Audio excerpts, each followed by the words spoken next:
പിതാവിന്റെയും പുത്രന്റെയും പരിശുദ്ധാത്മാവിന്റെയും നാമത്തിൽ ആമേൻ. ഈശോയിൽ ഏറ്റവും സ്നേഹമുള്ളവരെ, ദൈവത്തിന്റെ വചനം കേൾക്കാൻ ഒരു ദിവസം കൂടി കർത്താവ് നമുക്ക് ഒരുക്കുന്നതിനായി ദൈവത്തിന് നമുക്ക് നന്ദി പറയാം. നാം സ്നേഹിക്കുന്നവരെയും നമ്മെ സ്നേഹിക്കുന്നവരെയും നമ്മുടെ ഭവനങ്ങളിലേക്ക് കൂട്ടിക്കൊണ്ടുവരാൻ ആഗ്രഹിക്കുന്നവരാണ് നമ്മൾ. ഈശോ നമ്മുടെ ഭവനത്തിൽ വരാൻ ആഗ്രഹിക്കുന്ന ദൈവമാണ്. നമ്മുടെ ഭവനത്തിന്റെ വാതിലുകൾ ക്രിസ്തുവിനായി തുറന്നു കൊടുക്കാൻ നാം ആഗ്രഹിച്ചാൽ നമ്മുടെ ഭവനത്തിലേക്ക് എഴുന്നള്ളി വരാൻ ആഗ്രഹിക്കുന്ന നിർമ്മലമായ ഒരാഗ്രഹം യേശുവിനും ഉണ്ട് എന്നാണ് ബൈബിൾ വെളിപ്പെടുത്തുന്നത്.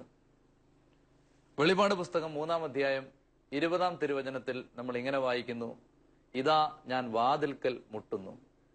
ആരെങ്കിലും എന്റെ സ്വരം കേട്ട് വാതിൽ തുറന്നു തന്നാൽ ഞാൻ അകത്തേക്ക് പ്രവേശിക്കുകയും അവനോടൊത്ത് ഭക്ഷണം കഴിക്കുകയും ചെയ്യും. വളരെ സത്യസന്ധമായ നിർമ്മലമായ സ്നേഹം നിറഞ്ഞ ഒരാഗ്രഹം ദൈവം തന്റെ മക്കളോട് പങ്കുവെക്കുകയാണ്. ഇതാ ഞാൻ വാതിൽക്കൽ മുട്ടുന്നു.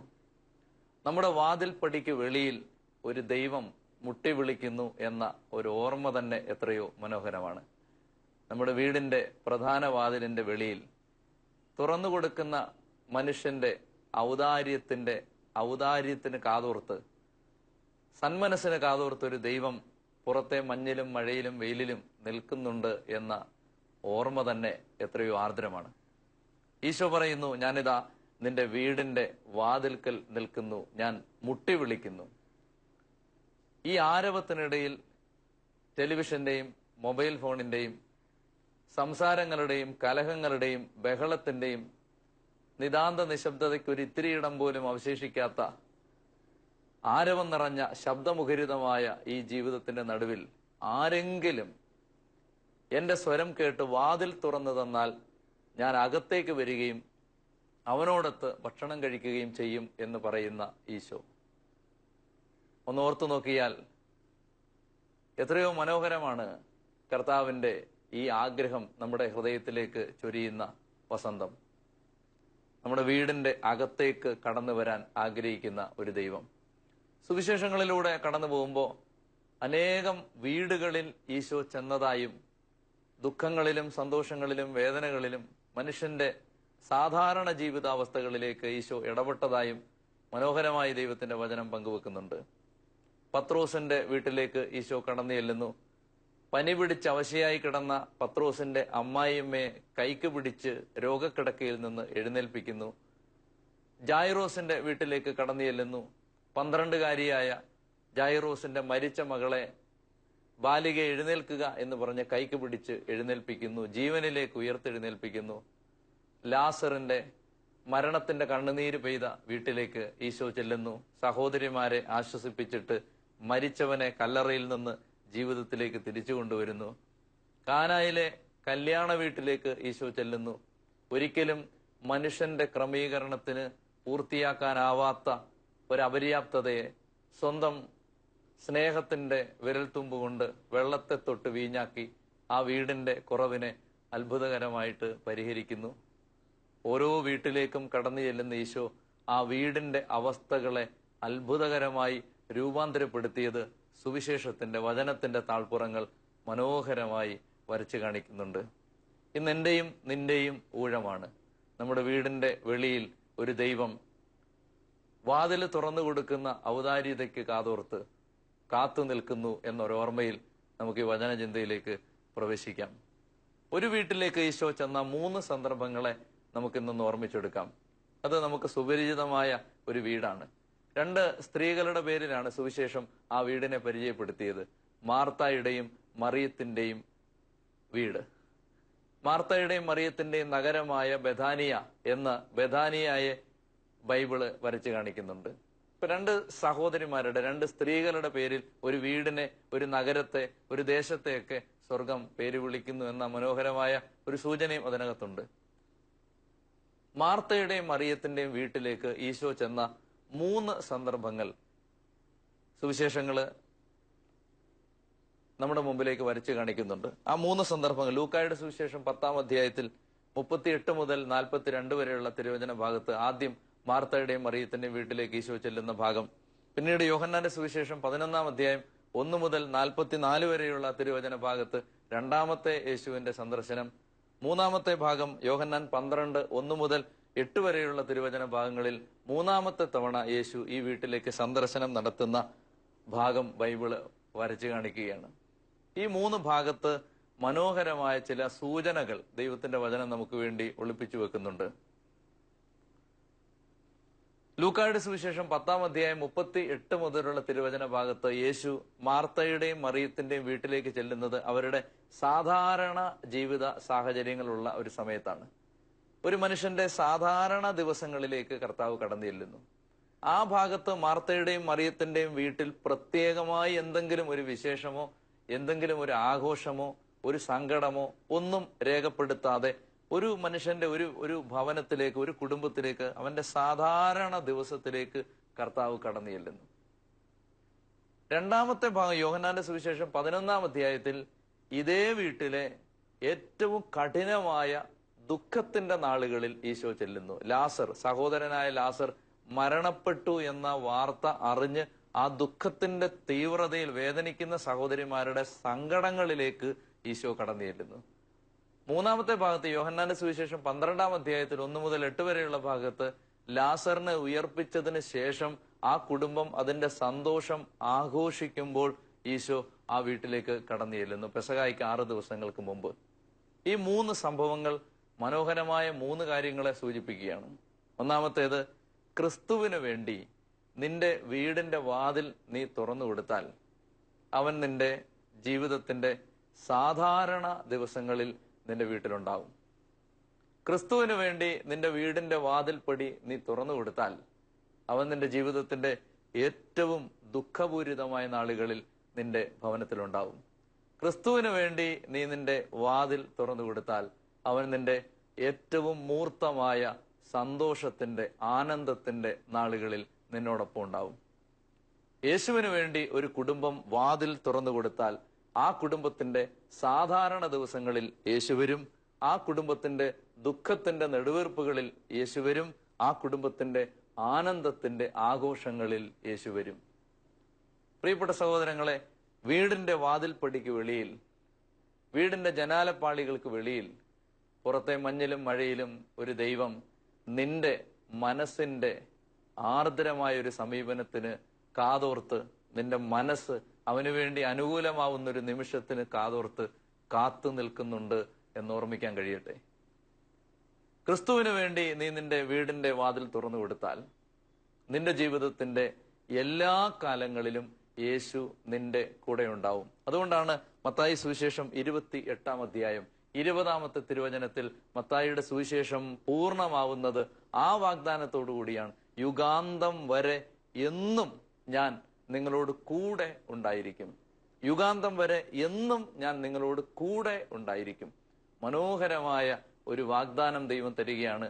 പ്രിയപ്പെട്ടവരെ, നമ്മുടെ വീടിന്റെ വാതിൽ യേശുവിന് വേണ്ടി നാം തുറന്നു കൊടുത്തിട്ടുണ്ടോ എന്ന് ചിന്തിക്കാൻ വേണ്ടി മാത്രം ഈ വചന നിമിഷങ്ങളെ നാം തിരഞ്ഞെടുക്കുക. എന്റെ വീടിന്റെ വാതിൽ യേശുവിന് വേണ്ടി ഞാൻ തുറന്നു കൊടുത്തിട്ടുണ്ടോ? ഒരു പ്രാർത്ഥനാപ്പായ വിരിച്ച് പ്രാർത്ഥിക്കാനിരിക്കുന്ന 1 മണിക്കൂർ എന്റെ വീടിന്റെ വാതിൽ യേശുവിന് വേണ്ടി ഞാൻ തുറന്നു കൊടുക്കുന്ന സമയമാണ്. ശനിയാഴ്ച വൈകുന്നേരം ആവുമ്പോഴേ ഞായറാഴ്ചയിൽ ദേവാലയത്തിലെത്തി കർത്താവിനെ കാണാൻ ആഗ്രഹം മനസ്സിൽ ഉദിക്കുന്ന ഒരു കുടുംബത്തിന്റെ വാതിൽ യേശുവിന് വേണ്ടി തുറന്നു കൊടുത്ത ഒരു വീടാണ്. ജീവിതത്തിന്റെ തിരക്കിട്ട യാത്രകൾക്ക് ഇടയിലും ജീവിതത്തിന്റെ രണ്ടറ്റവും കൂട്ടിമുട്ടിക്കാൻ വെപ്രാളത്തോടെ പെടാപ്പാടുപെടുന്ന ജീവിത സാഹചര്യങ്ങൾക്ക് നടുവിലും എന്റെ ജീവിതത്തിന്റെ ദുഃഖത്തിലും സന്തോഷത്തിലും സങ്കടത്തിലും ആനന്ദത്തിലും മാറി മാറി വരുന്ന ഏത് ഋതുപകർച്ചയിലും സദാ മനസ്സിന്റെ അടിത്തട്ടിൽ ദൈവമേ എന്നൊരു നിലവിളി സൂക്ഷിക്കാൻ കഴിയുന്ന ഏതൊരു വ്യക്തിയുടെയും വീടിന്റെ വാതിൽ യേശുവിന് വേണ്ടി തുറന്നു കൊടുത്തതാണ്. സന്ധ്യാപ്രാർത്ഥനകളെ നമ്മുടെ കുടുംബങ്ങൾ മറന്നു തുടങ്ങുന്ന ഒരു കാലമാണിത്. സീരിയലുകളുടെ പ്രളയത്തിലും ഗ്രഹപാഠങ്ങളുടെ തിരക്കിലും ബിസിനസ്സിന് ശേഷം വൈകിയെത്തുന്ന കുടുംബനാഥന്മാരുടെ സമയമില്ലാത്ത ജീവിത തിരക്കിന്റെ നടുവിലും ജീവിതത്തിലെ ഗൗരവമുള്ളതെന്ന് നാം വിചാരിക്കുന്ന ആയിരക്കണക്കിന് കാര്യങ്ങൾക്ക് നടുവിൽ സന്ധ്യാപ്രാർത്ഥനകൾ നമ്മുടെയൊക്കെ കുടുംബങ്ങൾ മറന്നു തുടങ്ങുന്ന ഒരു കാലമാണിത്. ഒരു പ്രാർത്ഥനാപ്പായ വിരിച്ചിട്ട് എത്രയോ കാലമാകുന്നു.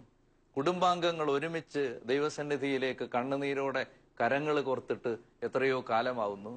കുടുംബം ഒരുമിച്ച് ജീവിതത്തിന്റെ സന്തോഷവും ദുഃഖവും സങ്കടവും ആനന്ദവും എല്ലാം ഒരുമിച്ച് ദൈവസന്നിധിയിൽ പങ്കുവച്ചിട്ട് എത്രയോ കാലമാവുന്നു. വെറുതെ ഒന്ന് ഓർമ്മിക്കുക, എന്റെ വീടിന്റെ വാതിൽ യേശുവിന് നേരെ കൊട്ടിയടച്ച ഒരു കുടുംബമാണോ എന്റേത്? യേശുവിന്റെ സാന്നിധ്യം മാർത്തയുടെയും മറിയത്തിന്റെയും വീട്ടിലുണ്ടാവുന്ന ഏതാനും ചില കാര്യങ്ങളിലേക്ക് നമ്മൾ തുടർന്നുള്ള സമയത്തൊന്ന് വെറുതെ ഒന്ന് ഓടിച്ചു പോവാൻ ആഗ്രഹിക്കുകയാണ്. മാർത്തയുടെയും മറിയത്തിന്റെയും വീട്ടിൽ ആദ്യം ഈശോ വരുന്ന സന്ദർഭം ലൂക്കായുടെ സുവിശേഷം 10-ാം അധ്യായത്തിൽ 38 മുതൽ 42 വരെയുള്ള തിരുവചന ഭാഗത്ത് ഈശോ ആദ്യം വരുന്ന സമയത്ത് അതൊരു സാധാരണ ദിവസമാണ്. ക്ഷണിച്ചിട്ട് ഒരു അതിഥിയെ പോലെ, ഓർക്കാപ്പുറത്ത് വീടിന്റെ വാതിൽപ്പടി ചവിട്ടുന്ന ഒരു അതിഥിയെ പോലെ ഈശോ ആ വീടിന്റെ അകത്തേക്ക് കയറി. ഈശോയെ കണ്ടിട്ട് ആകപ്പാടെ ഒരു വെപ്രാളം സഹോദരിമാർക്കുണ്ടായി. ഒരാൾ അടുക്കളയിലേക്ക് പോയി, ഒരാൾ യേശുവിന്റെ ഒപ്പം നിന്നു. അടുക്കളയിലേക്ക് പോയത് മർത്തയാണ്. മർത്ത പല കാര്യങ്ങളിൽ വ്യഗ്രതപ്പെട്ട് യേശുവിനെ എങ്ങനെ ശുശ്രൂഷിക്കുമെന്ന് ആകുലപ്പെട്ട് വേവലാതിയോടെ ഓടി നടക്കുമ്പോൾ മറിയമാവട്ടെ അവന്റെ കാൽപാദത്തിലിരുന്ന് പാദാന്തികത്തിലിരുന്ന് അവന്റെ അധരങ്ങൾ മൊഴിയുന്ന തിരുവചനത്തിന്റെ സുഗന്ധവും സൗന്ദര്യവും ആസ്വദിച്ച് അവന്റെ ഒപ്പം ഇരുന്നു.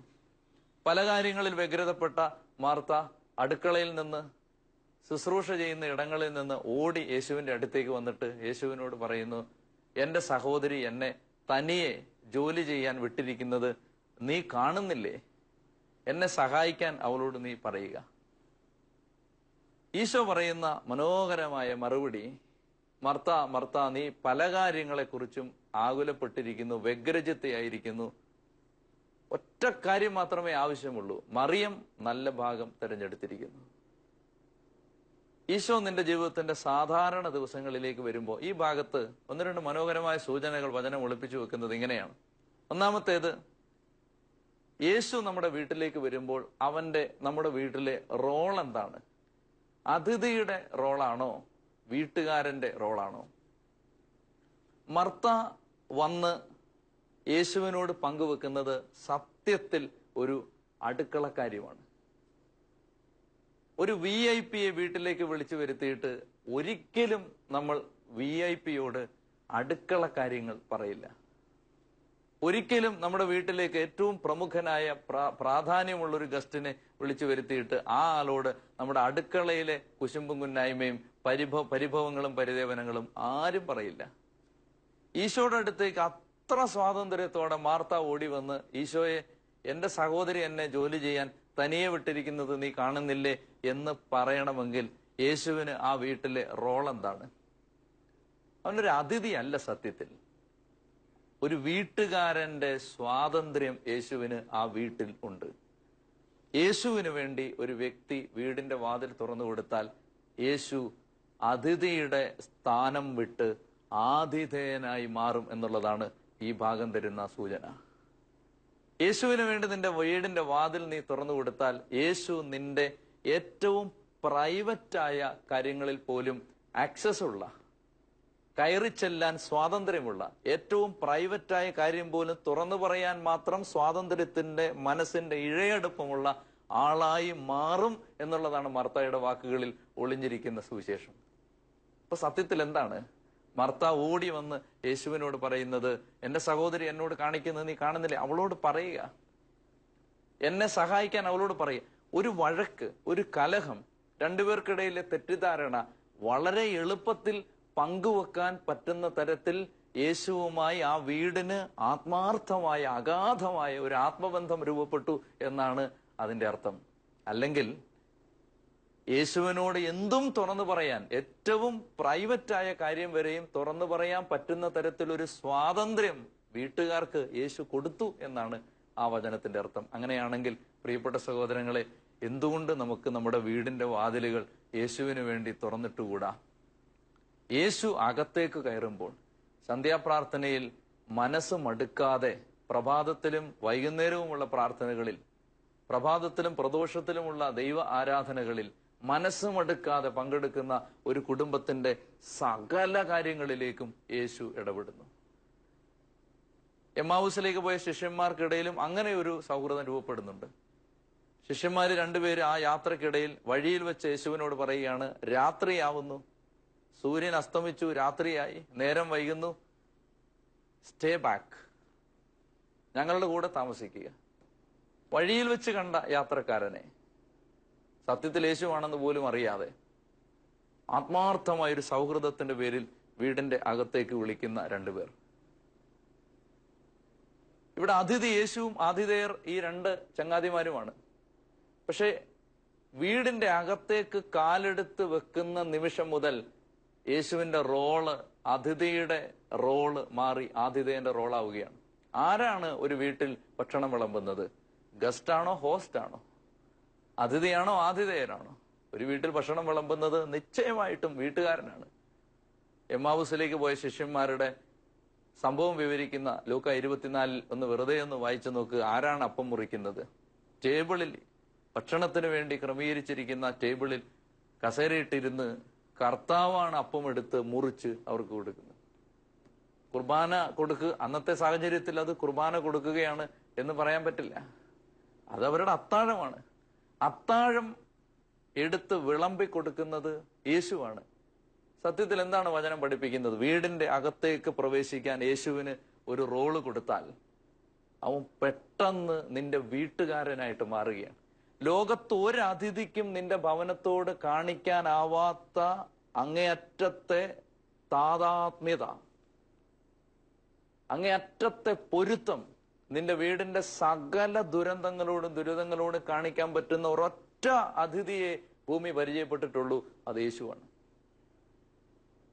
വീട്ടിലേക്ക് കയറി വരുന്ന ഒരതിഥിക്കും നിന്റെ അടുക്കളയിലെ കണ്ണുനീരോ, നിന്റെ കിടപ്പറയിലെ കണ്ണുനീരോ, നിന്റെ ഗൃഹപാഠങ്ങൾ ചെയ്യുന്ന മുറിയിലെ കണ്ണുനീരോ, നിന്റെ സാമ്പത്തിക കാര്യങ്ങളുമായി ബന്ധപ്പെട്ട കണ്ണുനീരോ ഒന്നും ഇത്രയും സെന്റിമെന്റ്സോടെ തിരിച്ചറിയാൻ പറ്റിയിട്ടില്ല, പറ്റുകയുമല്ല. ഒറ്റ അതിഥിയെ ഇത്രയും പെട്ടെന്ന്, ഇത്രയും ഇഴയെടുപ്പത്തോടെ, ഇത്രയും ആത്മബന്ധത്തിന്റെ നേരോടെ വീട്ടുകാരനായിട്ട് മാറുകയുള്ളൂ, അത് യേശുവാണ്. ഒരു വ്യക്തി അവന്റെ വീടിന്റെ വാതിൽ യേശുവിന് വേണ്ടി തുറന്നു കൊടുക്കാൻ തയ്യാറായാൽ ആ വ്യക്തിയുടെ പ്രതിസന്ധി യേശുവിന്റെ പ്രതിസന്ധിയായി മാറുന്നതിന് സെക്കൻഡുകളുടെ ഇടവേള പോലും ഇല്ല. എന്നിട്ട് നമ്മുടെ ദൈവം പുറത്തെ മഴയിൽ, പുറത്തെ മഞ്ഞിൽ, പുറത്തെ വേനലിൽ, പുറത്തെ അനാഥത്വങ്ങളിൽ അലഞ്ഞു നടക്കുന്നവന്റെ ദുരിതവേദനകളുമായി നമ്മുടെ ദൈവം വഴിയിലെവിടെയോ. വീടുകൾ അവന് വേണ്ടി ഇനിയും തുറക്കപ്പെട്ടിട്ടില്ല. വീടുകൾ അവന് വേണ്ടി ഇനിയും അത്താഴം ഒരുക്കിയിട്ടില്ല. വീടുകൾ അവന് വേണ്ടി ഇനിയും പരുവപ്പെട്ടിട്ടില്ല. യേശുവിൽ ഏറ്റവും സ്നേഹമുള്ളവരെ, മർത്തയുടെയും മറിയത്തിന്റെയും വീട്ടിലേക്ക് കടന്നു ചെന്ന യേശു പെട്ടെന്നാണ് ആ വീട്ടുകാരനായിട്ട് മാറുന്നത്. രണ്ടാമത്തെ കാര്യം, ആ വീട്ടിലെ തെറ്റുകളെ അവൻ തിരുത്തും. ഇത്രയും സെന്റിമെന്റ്സോടെ സ്നേഹത്തോടെ ഇടപെട്ട മർത്തയോട് ഈശോ പറഞ്ഞില്ല, സാരമില്ല, നീ അത് ചെയ്യ, മറിയത് വെച്ചത് ചെയ്യട്ടെ, കുഴപ്പമില്ല, അല്ലെ മറിയം പോയി സഹായിക്കട്ടെ. നമ്മുടെ നിലപാടുകളെ കൃത്യമായിട്ട് തിരുത്തുന്നവനാണ് ഈശോ. മർത്തയോട് ഈശോ പെട്ടെന്ന് പറഞ്ഞു, നീ ഒത്തിരി കാര്യങ്ങളിൽ ടെൻഷൻ അടിക്കുന്ന എന്തിനാ മർത്ത? മറിയം നല്ല ഭാഗം തിരഞ്ഞെടുത്തിരിക്കുന്നു, അത്രേ ആവശ്യമുള്ളൂ. ഒരു കറക്ഷൻ വീടിന് ആവശ്യമില്ലേ? ചില തിരുത്തലുകൾ നമുക്ക് ആവശ്യമില്ലേ? ഒരേ പാറ്റേണുകളിലൂടെ നമ്മൾ എല്ലാ കാലവും കടന്നു പോകണമോ? ആര് കറക്റ്റ് ചെയ്യും? നമ്മുടെ വീടുകളെ ആര് തിരുത്തും? ആർക്കും തിരുത്താൻ പറ്റാത്തതുപോലെ നമ്മുടെ മക്കൾ വളർന്നു വരികയല്ലേ.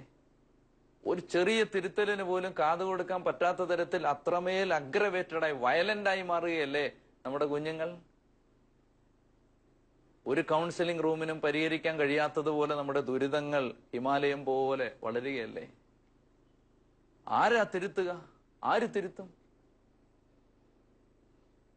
നിന്റെ വീടിന്റെ വാതിൽ യേശുവിന് വേണ്ടി നീ തുറന്നു കൊടുത്താൽ നിന്റെ കുടുംബത്തെ, നിന്റെ കുടുംബാംഗങ്ങളെ, നിന്റെ ദാമ്പത്യത്തെ, നിന്റെ ആത്മബന്ധങ്ങളെ തിരുത്തുന്നവന്റെ സ്വാതന്ത്ര്യം യേശു എടുക്കും.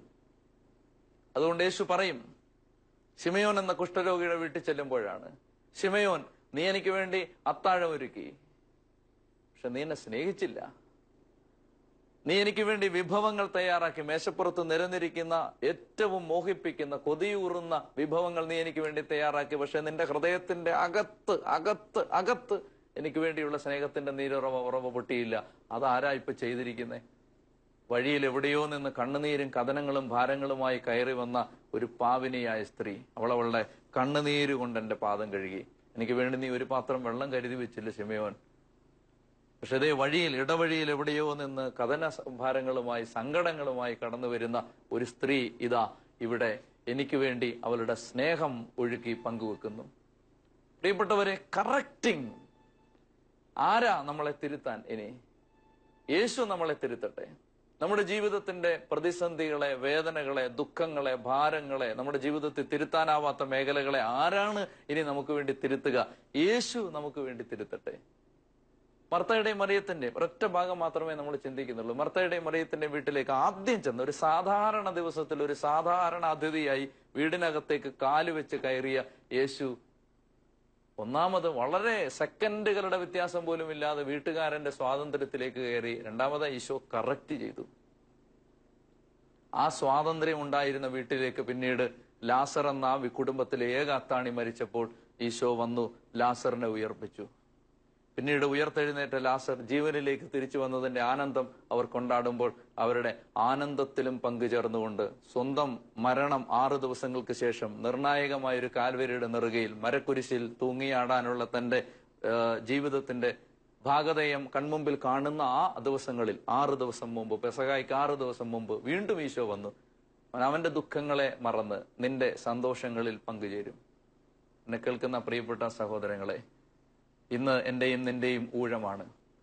വെറുതെ വീടിന്റെ വാതിലൊന്ന് തുറക്കുക.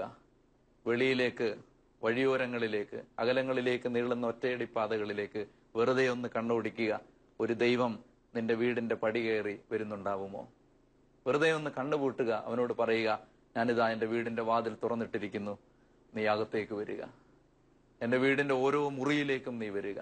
എന്റെ ബന്ധങ്ങളിലേക്ക് വരിക, എന്റെ സങ്കടങ്ങളിലേക്ക് വരിക, എന്റെ മറച്ചു പിടിച്ച ദുഃഖങ്ങളിലേക്ക് വരിക, എന്റെ ആത്മഭാരങ്ങളിലേക്ക് വരിക. യേശുവിനെ വിളിക്കാം, യേശുവിന് ഇടം കൊടുക്കാം. കർത്താവ് നമ്മുടെ ഭവനത്തിൽ വാഴുവാൻ, നിത്യവും വാഴുവാനുള്ള ഭാഗ്യം നമുക്കുണ്ടാവട്ടെ. യേശു അനുഗ്രഹിക്കട്ടെ. പിതാവിന്റെയും പുത്രന്റെയും പരിശുദ്ധാത്മാവിന്റെയും നാമത്തിൽ ആമേൻ.